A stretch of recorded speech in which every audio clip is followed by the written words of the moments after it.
কিশোর বয়সে তো উপলব্ধি এত বলিষ্ঠ হতে পারে না। সঠিক উপলব্ধি না হলে সে গানের সঠিক সুর করবে কেমন করে? কাজেই পুলক বাবুর এই দ্বিধা থাকাটা খুবই স্বাভাবিক। কিন্তু মান্না দে আস্থা রাখলেন ওই কিশোরের উপরেই। তিনি পুলক বন্দ্যোপাধ্যায়কে বললেন, খোকা পারবে।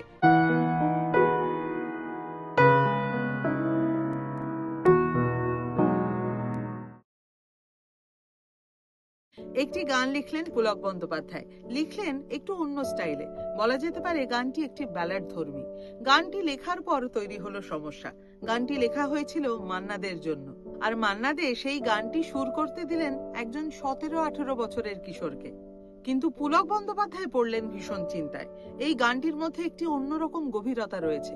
একটি 17-18 বছরের ছেলে সেই গভীরতা বুঝবে কেমন করে? কিশোর বয়সে তার উপলব্ধি এতটা বলিষ্ঠ হতে পারে না। আর যদি সে সঠিক উপলব্ধি করতে না পারে, তাহলে এই গানের সে সঠিক সুর করবে কেমন করে? কিন্তু মান্না দে আস্থা রাখলেন ওই কিশোরের উপরেই। তিনি পুলক বন্দ্যোপাধ্যায়কে বললেন, খোকা পারবে। আপনার লেখার ও অবশ্যই সুবিচার করবে। আপনি নিশ্চিন্ত থাকুন। মান্নাদের সেই কথায় পুলক বন্দ্যোপাধ্যায়ও ভরসা করলেন। অবশেষে তৈরি হলো সেই গান। বাংলা আধুনিক গানের ক্ষেত্রে তৈরি হলো এক ইতিহাস। ওই গানে অসামান্য সুর করলো সেই কিশোর, অর্থাৎ খোকা।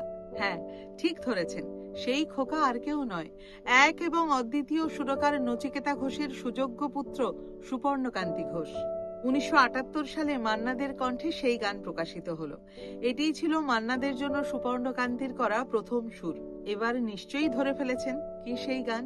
সেই বিখ্যাত গানটি হলো, মার স্নেহ কাকে বলে জানি না, বাবার মমতা কি বুঝতে না বুঝতে, এ বিরাট পৃথিবীতে দেখলাম সে ছাড়া আমার আর কেউ নেই, সে আমার ছোট বোন, বড় আদরের ছোট বোন, সে আমার ছোট বোন, বড় আদরের ছোট বোন। আজকের মতো বিদায় নিচ্ছি। আবার দেখা হবে পরের পর্বে। ততক্ষণ সবাই খুব ভালো থাকুন, সুস্থ থাকুন।